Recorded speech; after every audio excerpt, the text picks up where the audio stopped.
Hey, what's up, guys? Thank you for joining us once again. This is another episode of According to Kaz Queen. And of course, I am Kaz. And I'm Queen. And we appreciate you guys for tuning in with us again for yet another episode. We are on episode number 18.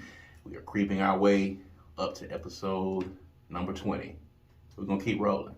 And the numbers are going to just keep climbing and keep climbing. Of course, if you like to listen to your podcast, all you got to do is tune into any streaming service because we're on all of them. Spotify, Apple Music, Google Podcasts, Amazon, anywhere that you listen to podcasts, we are there. And if you're watching us on YouTube, you can do that as well. If you want to see our bright, shiny faces, all you got to do is like and subscribe. Not just subscribe, but like and subscribe to the YouTube page. And as always, if you're watching us on YouTube, there it is, right under my finger, right there.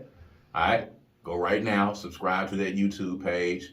All right, and make sure you keep up with all of the great content on that page. Of course, you're going to see According to Kaz Queen on there. You're going to see Good Things Jackson. It's another show that's on there. You're going to see a lot of good content. So make sure you go over there. Make sure you subscribe to that page and keep up with what's going on. So if you are watching us, if you're listening to us right now, we're wearing matching shirts, which for us is a stretch. We tell people a lot of times that if you do actually see us out in public and we're matching, it means that we've been kidnapped. So help us immediately. Intervene immediately upon that time because someone has pulled a pistol on us and they have forced us to dress alike. Not that there's anything wrong with couples that dress alike. Occasionally we do because we're on the same wavelength. We do color coordinate sometimes. But we try to avoid dressing alike at all costs because, you know, we're cool and we think it's corny. Not that it's corny for you people. Corny for us. Yes, corny for us. So if you're watching us on YouTube, you see the T-shirts that we have on and you see that they say Her Run to Freedom on the T-shirts right here. And you might be asking yourself, well, what is Her Run to Freedom? Well, we're going to talk about that tonight. This is going to be a special episode because we're going to talk about the stage production, Her Run to Freedom, which my beautiful bride is the writer and the producer and the co-director of. And we thought it would be great for all of you who listen to this podcast and watch us regularly to know about this. And if you are in the area, come by and make sure you check it out. And if you're not in the area, we're going to make it available for you to be able to stream online, for you to be able to see it online as well. So, you know, you still need to know about it if you're watching us from some other part of the country. And we've got a lot of people that listen to us and watch us in other parts of the country, thankfully. And we're going to get to that because there's a lot of life that leads up to Her Run to Freedom. But, you know, real quick, we got to talk about prime time. We got to talk about Deion Sanders. Prime Got to talk about prime time Deion Sanders. If if you've been paying attention, of course, Deion Sanders is the head coach of the illustrious, the great Jackson State University football team, who are now undefeated in the SWAC. And of course, because Deion is such a magnanimous personality, he is putting Jackson State on the map in the national media. He's on First Take with Skip and Shannon Sharp every day for something. Barstool Sports follows him around. He has his own reality show. He's got his son that is, currently being talked about for the Heisman Trophy this year. So because he's such a big personality, he's bringing a lot of light and shining a lot of light on the city of Jackson and on Jackson State. So, you know, everybody's familiar with Deion Sanders in prime time, a Hall of Famer, you know, Super Bowl champion with both the 49ers and the Cowboys. So, you know, a multiple sport player, played for the Braves. He's the only athlete that has ever played in a Super Bowl and in a World Series game, as a matter of fact. So, just a few days ago, Jackson State went over to Alabama State in Montgomery. If there's anybody from Montgomery that's watching, we came over to what we have called part one of our homecoming. We went over to Montgomery and we spanked Alabama State, and that was not the story Incidentally, at the end of the game, in the middle of the field, when the coaches come together to be able to shake hands in their display of sportsmanship, the Alabama State coach, Eddie Robinson Jr., no relation to the great Eddie Robinson of Grambling State, because he would have never done anything so bogus. But Eddie Robinson refused to give the bro hug to Deion Sanders. He gave him, the cursory handshake. Deion went in for the Obama hug, as people have coined it. I don't know where they got that from, because he was doing it beforehand, but he called it the Obama bro hug. He went in for That's racist. How's that racist? Because they only calling it the Obama hug because he was president and did it. I mean, yeah, but I don't know if it's racist. Black people kind of called it the Obama bro hug. You don't think so? I'm just talking. All right, well, at any rate, he went in for the bro hug. Eddie Robinson gave him a stiff arm to the chest. Deion Sanders pushed his arm away, and chaos ensued. Well, it wasn't chaos, because he walked off and Deion walked off, and in the press conference, the Alabama State coach, extremely salty as he was, he says that, he wasn't going to be disrespected, and that Deion had been disrespectful the whole week, and, shaking his hand is all that he felt like he needed to do, and he didn't want to go in for the bro hug. And the conversations commenced from there. So, you not having been an alumnus of Jackson State and not understanding, being adjacent to the greatness that is Jackson State. You are greatness adjacent to thee, because I'm an alumnus and you are in the city of Jackson, and we run the city, basically. We run the state, we run the SWAC. You saw a lot of the talk that went on from this, and this basically comes down to, was Eddie Robinson Jr. wrong for not wanting to give Deion the bro hug? Wasn't wrong. Wrong.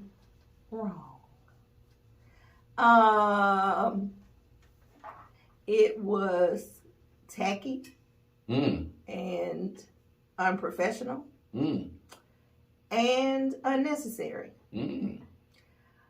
So in that, I guess one could argue that he was wrong. Yes. I mean, that was pretty much all of it. Now, here's the thing, and I'll give folks this. If you don't feel comfortable giving someone the bro hug, you should not feel compelled to do so. But for the mere fact that the bro hug is so common, especially following a handshake. Yes.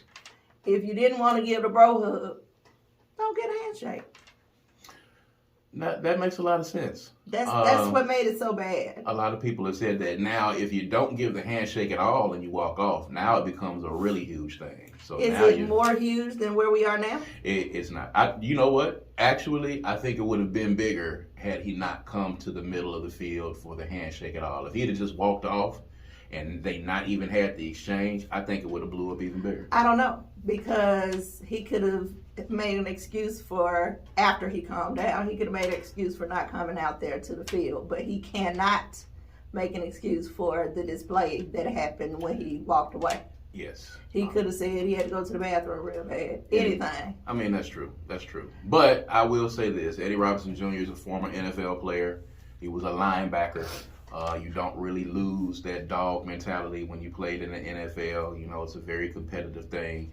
And, Alabama State and a lot of the other schools, and well, all of the other schools in the SWAC, if we're being honest, have felt a way about, the press that we have been getting. Although we have been getting this kind of press for years.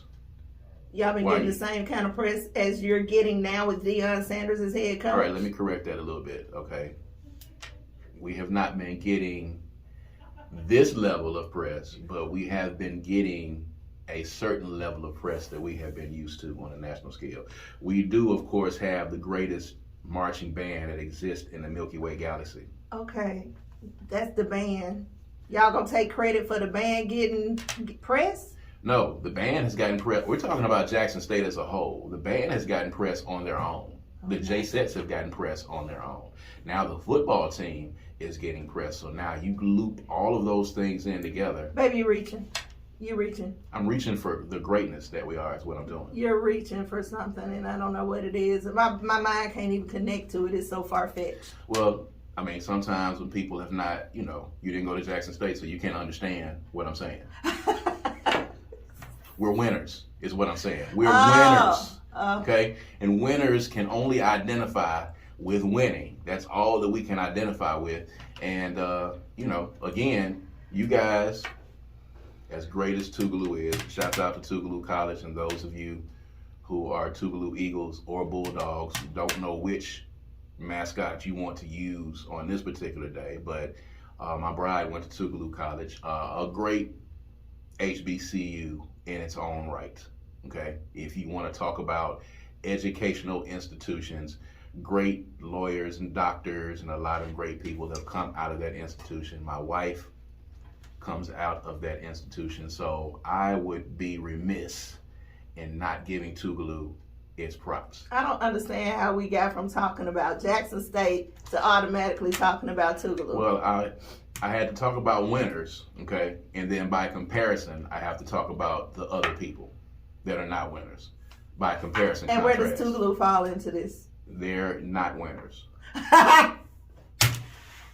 It's not winners. Not chicken dinners, but not winners. There's Jackson State, and then there's the rest of the pack over here. Oh, everybody is not a winner, just Jackson State. I mean, Jackson State is a winner. We're winning right now. There are other schools that are doing. One might argue that Deion is the winner. He is a winner, and winners gravitate to winners. Where else would he didn't want to come coach at Tougaloo or Alcorn or Southern. What was he going to coach at Tougaloo? Point exactly. You just told on yourself to all the people I there. can tell anything because greatness isn't measured by sports. Tougaloo has a basketball team. It depends on who you ask. But I wouldn't measure the greatness of any institution by their football, basketball, baseball, kickball, any team. But that's the difference between where your winning mentality lies. It's not just sports. Okay. I don't know. It seems like you're judging academic my programs. school based on, and your school's greatness based on sports. No. But anyway, back to Deion. I want to say this. Okay. I think it's imperative for people to note that doing this to Deion Sanders is not going to get you the results that you wanted. That is correct. You have done nothing but fueled his fire. Mm-hmm. He thrives off this type of thing. He loves it. He is in pure heaven right now. Mm-hmm. That interview he did right after the incident, oh my God, he got me lit up. I'm listening to it every day. Yes. He got me on fire, and I needed segue into going into her run to freedom this week. Because, baby, that thing, you didn't do nothing. You didn't do nothing but amp them up and make them ready for the world. You did the exact opposite of what your effect is. You're sitting there now thinking about your press conference, and you said the man wasn't SWAC, and then people immediately online started giving instances of other coaches who did not graduate from SWAC schools who were SWAC. W.C. Gordon, who was one of the greatest Jackson State football coaches that exist, did not graduate from Jackson State University. Alcorn had a white guy that came in and coached him for 2-3 years that was not a SWAC coach that coached in the championship. So the point that you made about you being SWAC and him not being SWAC was ridiculous. He didn't have anything else. He had nothing else. He had nothing else, and he thought he'd shoot his shot on that one. He was mad. But literally, he has some sort of issue within himself, obviously, some sort of thing that he's projecting onto Deion, probably some level of insecurity, probably some level of Deion got to this point that he didn't get to in his mind, and he's doing the thing that we talked about earlier that you posted about trying to make it for your haters. Yes. Then he had one of the people he been hating in his face. And all he needed was to beat him to get him over that hump, and he didn't, so he failed. So he is, I think that's where all of that came from, and I feel sorry for him. But I'm hopeful that Deion talks enough crap about him that he, has a moment to process and get back to himself. He gave the opportunity for Deion to even have more quotable moments. And I'm talking about golden golden moments. The motivation quote was golden, and that was just because of you. It was on the fly because somebody asked a question. But you've given the man. You can't listen. people. When somebody is like Deion Sanders and is a personality like that who knows how to account for himself in front of the camera, and lives for it, you can't beat that. You can't win. You're not going to win a war of words with someone who is seasoned as Deion Sanders is in front of that camera. His name is not prime time for nothing. He was doing this before he got to Florida State. Yeah. He was doing this before he got to the league. You put a camera in front of him and it takes him up a notch. Your best bet was to have just had a conversation with him without the cameras on. You may have had a win at that point, but once they cut the cameras on, once that green light was on, more meme-worthy stuff. Not just the motivation thing, but then when he said, if I ain't swag, then who is swag? Like, come on, man.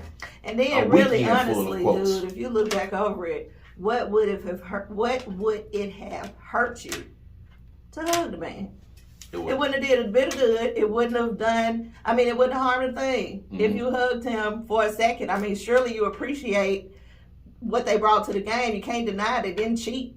You know he won, so hug him for that at least to keep down the controversy. People bro hug people every day that they genuinely don't care for, because it's just emotion. At the end of the day, you just boom, boom, you're in, you know. He just laid his power down at Deion's feet. He did. And walked away. He did. And we beat you. And again, knowing that this was an emotional rant, you said on the podium, I wish they would schedule us for their homecoming next year in Jackson so that we can play him. Why would you do that? Why? Why would you say that? Huh? Why would you say that? Why would you say schedule us for your homecoming in Jackson so you can come down here next year and all of the motivation that we have, and then come down here and get beat to sleep and get Peter rolled in Jackson, Mississippi next year? Why would you say that? Why would you even put that out there? He was mad. He is, and he's regretting it. And I don't know if he's married or not. And if he is, hopefully his wife is at home right now, like I know mine would probably be right now, and saying, you should have left that alone. You should have left it alone. Now look at you. Now look at you. And it didn't turn out at all like you wanted it to. Dap him up, bro hug, and keep it moving. And, you know, there's video footage of the Alabama State players cussing out Deion. There's video footage of all of the other things that we did on the other side. The year that Alabama State beat Deion when he was here the first year, they put a picture of Deion with the curl up on their Jumbotron at their stadium. So this is some kind of personal thing. It's a personal thing, because they're not our rival. Our rivals are Alcorn and, you know, maybe Southern to a degree, but Alabama State is not even a rival of ours. And I don't know if you're trying to attempt to make yourselves a rival, Alabama State, but you have failed miserably. You know, it's just not going to work. It's a terrible thing. It's laughable at best. It's laughable at best, and we won't give any more energy to that and to Deion and Eddie Robinson Jr. and the handshake. But let's talk about her run to freedom. Okay.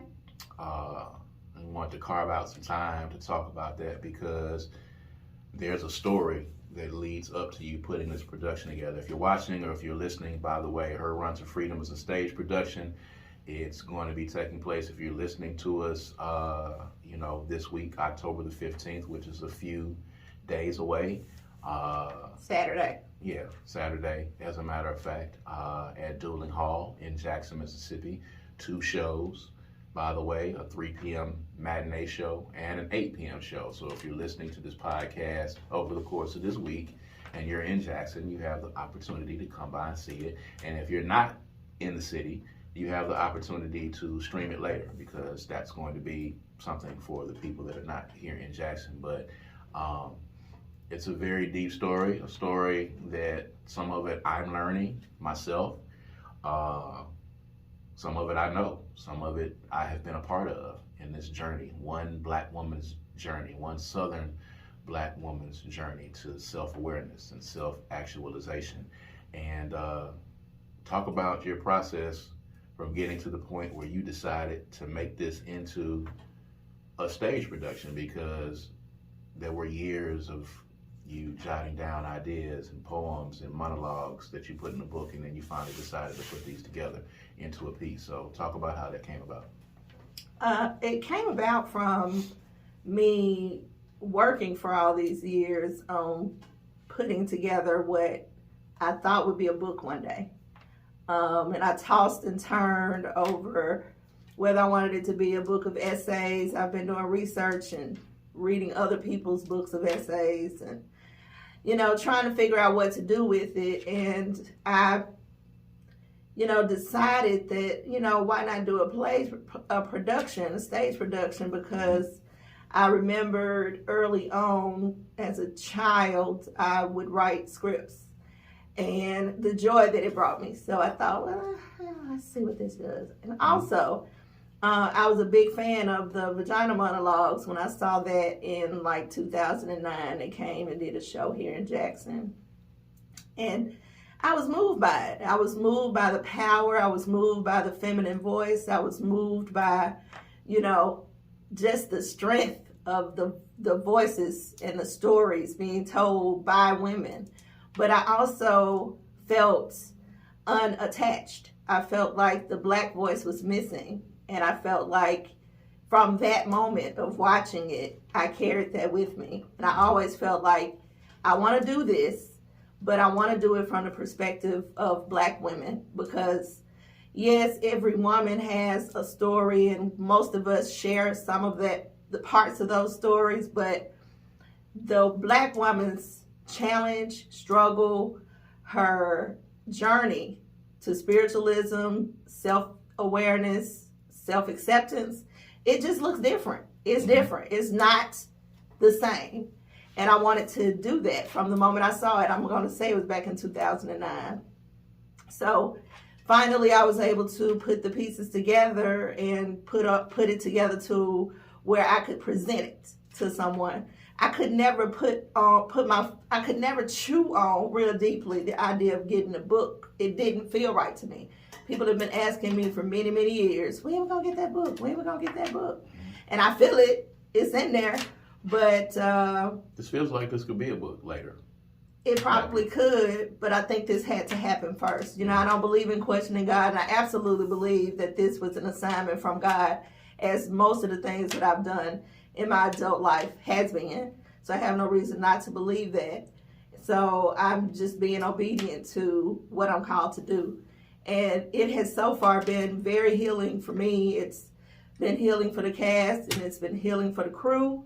And I'm just excited to be able to bring it to the masses to offer the ability for healing to them. So talk about the moment that it was put upon your heart and your spirit to reach out and say, okay, I'm going to start putting this together. You're talking about years of writing and journaling and putting this together and dabbling at times with the idea of beginning to put this together for a piece. So, what was that point? Describe that moment where you said, okay, I'm about to make this first phone call.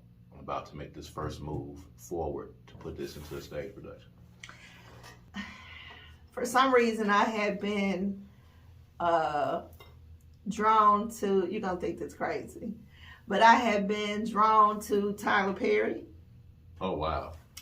For I thought it was just a need for some good old singing, because you can always depend on a Madea play for some singing. Mm-hmm. You know what it was? What? We had that free trial for BET.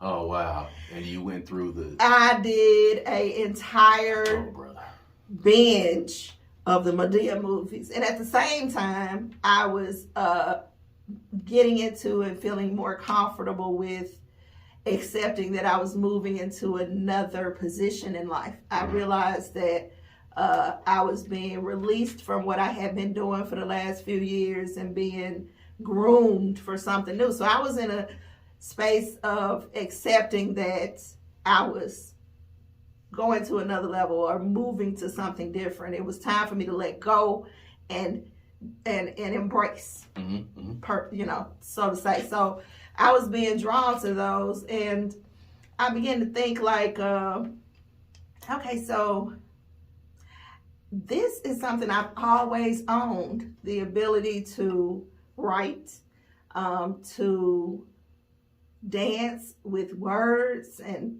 to, I have such a strong connection to words. And so that led to writing. And I remember writing scripts and plays and stuff like that, even movies when I was younger, as a young child. So when I prayed about what is next, I found myself in a position of drawing all of these things. And when it came out, it came out this way. I thought I was journaling, but it came out this way. And then, so I guess I can't really remember the moment that I said, I'm going to do this. But I remember being there doing it, if that makes sense. So I just started gathering people that either had love for words or who had love for stage. And I brought those people in to kind of advise me because I had no idea what I was doing. All I had was a body of work. I had no idea what I was doing. And I just started bringing those people in, and they started asking me questions about what you want to do, when you going to do it, what it look like, what's the purpose. That was the question that got me. What's the purpose? So I had to go back and start over because I needed to figure out what the purpose was. And what I realized was that I needed to present to people what had helped me heal. So they had to have the stories before I got to the healing in order to understand what the healing was about. So all of this was an assignment. It was direction. It was spiritual from the start. And it's always been the focus and the mind frame for me throughout this whole project. Wow. So, I mean, it has been, it's been something for me to watch it from my vantage point and to see you in this creative space and bearing your soul to the world.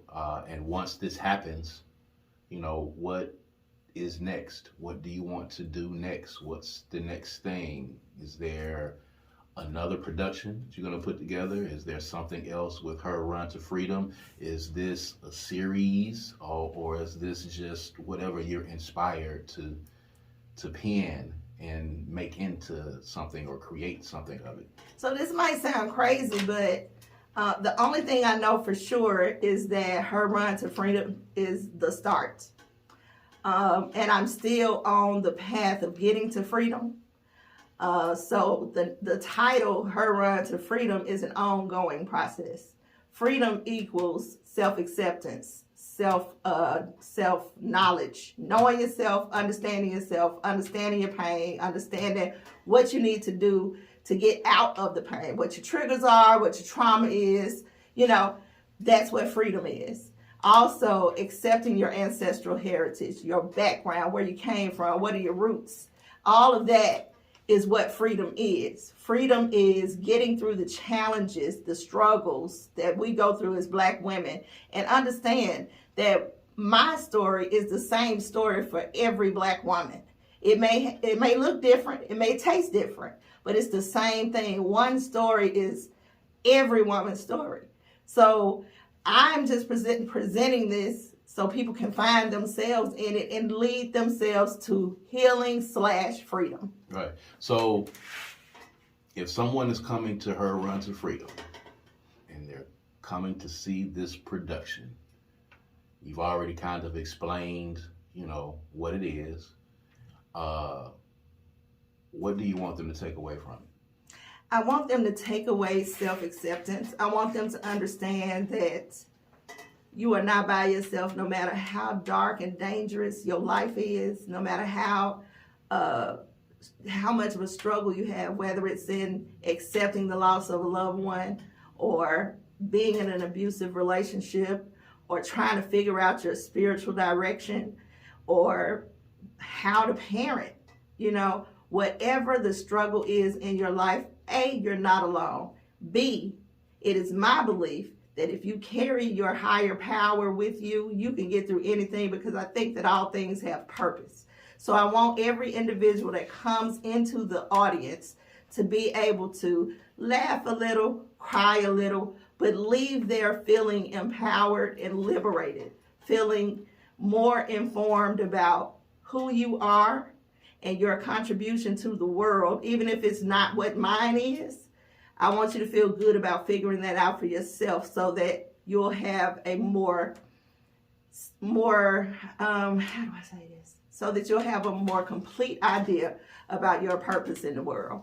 And I think that if you come into it with a mindfulness and an understanding that this is merely one woman's take on how to get to a better spiritual place and to understand her life's purpose, then you will leave there with the tenacity that it takes to get to your own life purpose. So, the term for, of course, for a lot of the movies that you like to watch, that I'm forced to have to watch, chick flick comes to mind. This play is not solely a chick production. I'd say chick flick, but when you talk about a Southern black woman's struggles, and you talk about domestic abuse, and you talk about infidelity, you talk about grief, losing a father, all of those things, a coming of age type of thing for a black woman in the South. This is not just for women, though. No, absolutely not. It is told from a woman's perspective. And women are absolutely in mind when this was brought together. But anyone who has lost a parent, anyone who is a mother, father, anyone who is on a spiritual journey, anyone who is on a cultural journey, anyone trying to understand who they are. So whether you're male, female, transgender, whatever, if you are human with a heart, this is for you. It is a black woman's take. Actually, yes, it is a black woman's take. But it is also anybody of any nationality can get healing or get some entertainment or joy from this story.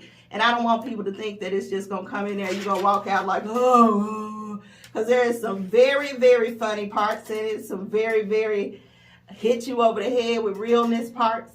So it's really just something you just gotta, it's a journey. It's a journey. It walks you through an entire journey. Everything in life isn't bad. Everything in life isn't sad. So it's gonna walk you through the good and the bad. So yes, it's for everybody. It's specifically from a black woman's point of view, but it is for everybody.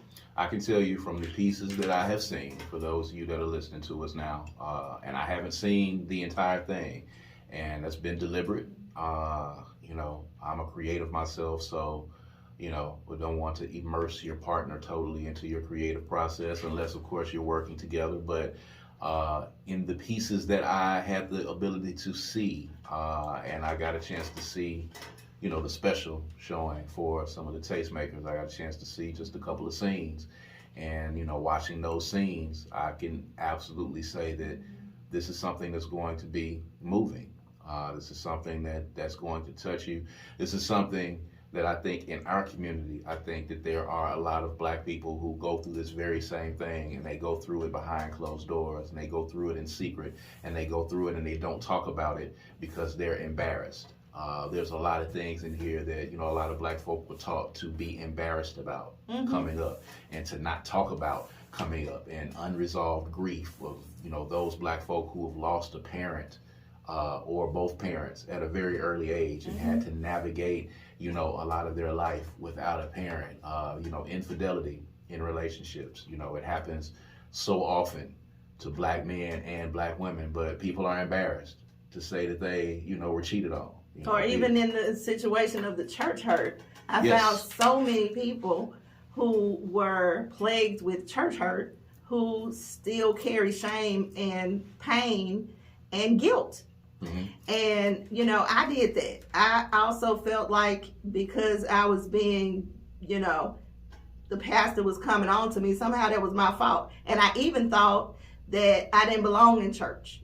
Church wasn't a place for me. I was too much of a sinner. And actually, the man was a creep. He was just not such a good man. And he actually, but, I don't want to get too much away. When the time is right, I really want you to tell that story, because that's a story that's probably going blow the lid off a lot. Not to get specific, but that was your experience and a lot of people's experiences, and it's never really come to fruition and never really come to light. Some of that is being told in the production. You gonna name names? No, I'm not.